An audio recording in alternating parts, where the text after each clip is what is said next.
So let's talk about friends in Hawaii. And I'm not talking about the song Friends by Naleo Pilemehana. I'm talking about real friendship in Hawaii.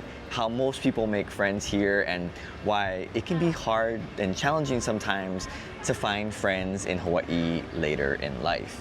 And by the way, I am no expert on friends or friendship, and I can probably count the number of real friends I have on just one hand. But I do have observations about friends and friendships here in Hawaii, and maybe others can relate. Because in Hawaii, sure, you can know a lot of people, but there's a difference between knowing someone and actually being their true friend.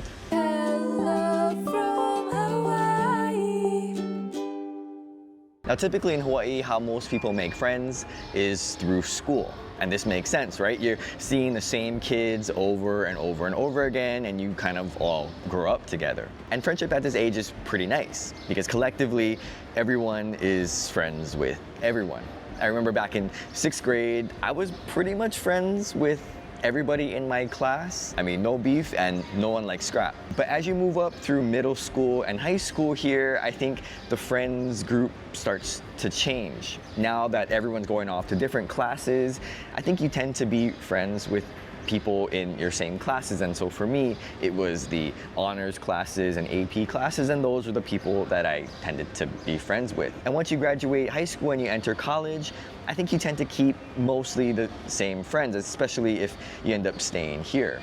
Even when I went to Colorado, I kept in touch with most of my high school friends. These friendships that you cultivate during these college years, I think this is extremely important in a place like Hawaii because this is probably the core friend group that you will have moving forward. I mean, these are the people that you're gonna have real history with. The ones that you're gonna share all these stories of, hey, remember the time when ... And these are the ones that you'll probably consider friends for the rest of your life, even if you don't see them or talk with them that often. And I particularly remember those summer and winter breaks when I'd come back home from Colorado and I'd hang out with my friends. We'd stay out late, and of course the only place open at the time is Zippy, so then we go to Zippy's and we eat and we talk story, and then we go to one of my friends' houses and we talk in their driveway until past midnight. And so I think for most local people, this is where the friendship foundations are solidified. And if you come later in life, you kind of miss out. It doesn't mean that you can't make friends, but I think this is really where those strong pillars of friendship start to form. And yeah, I think it's tough to enter a friend group once you miss these years. Not impossible, but just very difficult. But then I think after these years, friendships start to get challenged. Not in a drama way, but because people start growing up. People get jobs, people get kids, they get married, or they get married and have kids, depends on where you are, I guess. But they start having families, and so people get busier. What's nice is that if people in your friend group are all kind of moving at the same pace, then you'll have people to do life with. Your kids will have friends because you're friends with the parents, and so their kids and your kids can all play together.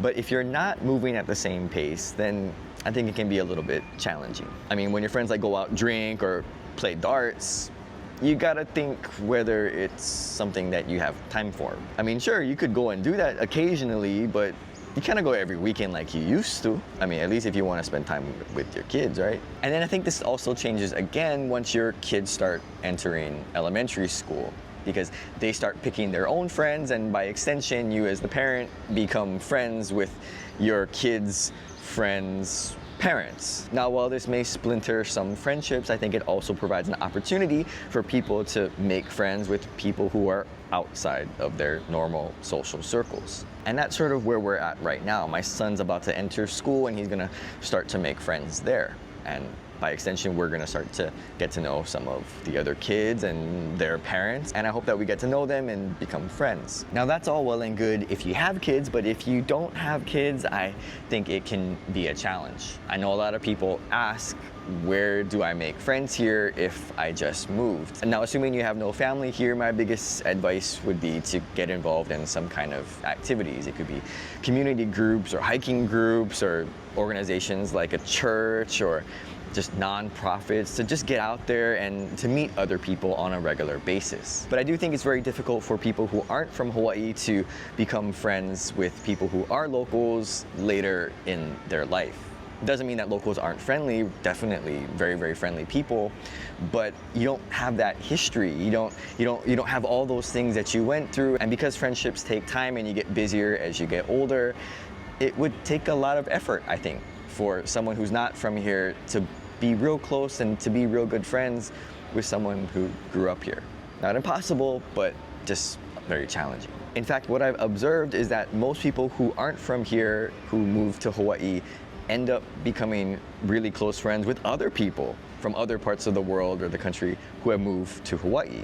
And that makes sense because they probably have a lot of shared experiences, but also maybe it's because they weren't able to really break into any local friends groups. And from a local perspective, what we tend to see is a lot of people who are from the mainland just kind of all being friends together. And I'm not just talking about military moms or military families, or we tend to see a lot of moms or dads who are Japanese, who from Japan, they all tend to gravitate towards each other and they become these big Japanese friend groups. And as a local, sometimes when you observe these mono-ethnic groups, it can seem a little off-putting, like, oh, you only hang out with white people, or oh, you only hang out with Japanese people.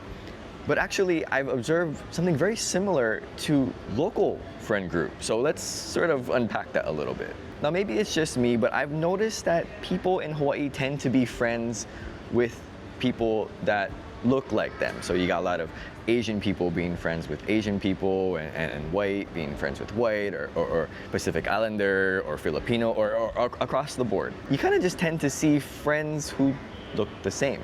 Now, of course, Hawaii is this big, swishing melting pot, but I think if you take a closer look at your own local friendships here, I would say most tend to be the same ethnic group as you. Maybe not as specific as like Japanese American with Japanese American, or Chinese with Chinese, but Asian with Asian, generally speaking. Now, I'm not saying that people are only friends with people of the same ethnicity, but this seems to play out more and more after elementary school. I don't know what it is. Maybe it's just some kind of natural human tendency. But even in my own life, when I was in elementary school, I was friends with pretty much everybody. It doesn't really matter what they look like, but I noticed over time that my friends were all Asian. They're all Chinese, Japanese, Thai. And that wasn't on purpose. It was just something that seemed to happen. I mean, I hardly had any Filipino friends, white, black, even native Hawaiian friends. Actually, I ended up making friends with people from those backgrounds in college. And I find this phenomenon in Hawaii particularly interesting. A Pew Research study from 2003 found that on average, 63% of all adults said that all or most of their closest friends were of the same race. Now, that's a national average. And I'd be curious to know what that number would be in a place like Hawaii, where we do have a lot of diversity, but I think if you take a closer look, actually that diversity is quite separated. Now, of course, this doesn't mean that local people are racist, although we do have our prejudiced tendencies every now and then. And what does this demonstrate?